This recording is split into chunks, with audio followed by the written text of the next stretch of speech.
Guys, ang aga namin. Apa! Ayan, sasakay tayo dito sa bangka. Papuntang Humalig. Ang aga. That's that! Welcome to Humalig. Okay ka lang, naka lang. With Mamay.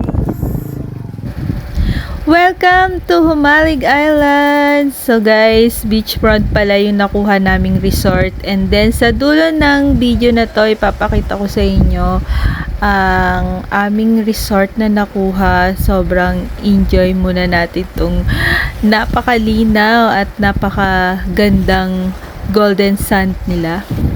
Oh. Grabe yung buhangin nyo. Hindi siya pino pero ang sarap niya sa balat.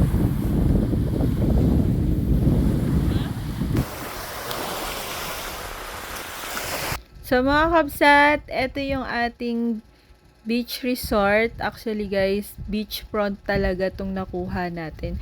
Nirecommend lang to ng friend ko na si Ria Pacheco at ang kanyang kapatid na si Lyra Pacheco. So sila yung mga contact namin dito. At ayan, so dito kami dinala sa Chachas Beach Resort.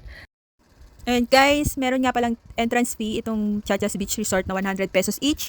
So plus, pag magluluto kayo, may charge siya na 500 per day. And ito nga pala yung tutulugan namin ni Pahat na 1,200, good for 5 packs per night.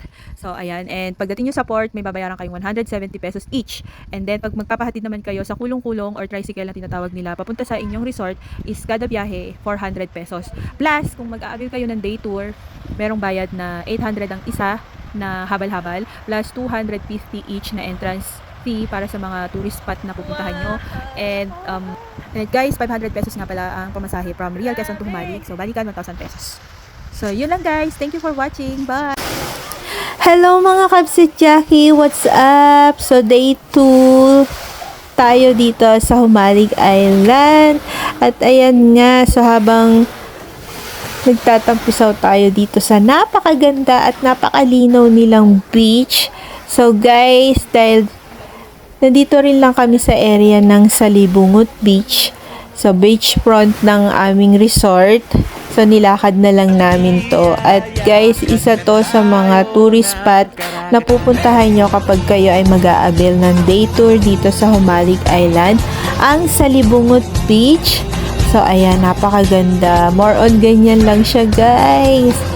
So, nilakad na lang namin siya. Medyo nakakapagod yung paglalakad namin kasi medyo malambot yung buhangin. Talagang lumulubog yung paa nyo. But, okay lang kasi nag-enjoy naman kaming lahat. So, ayan. Don't forget, guys, na magdala kayo ng water and pagkain para kung sakaling mauhaw kayo, meron kayong tubig na iinumin and pagkain.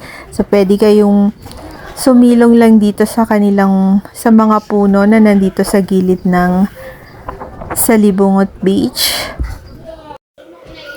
Welcome to Salibungot Beach!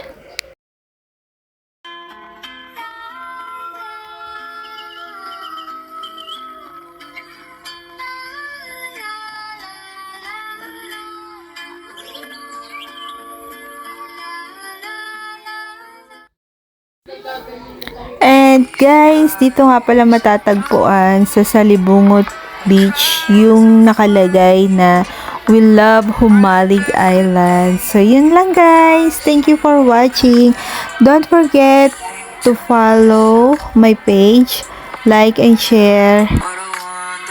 Bye!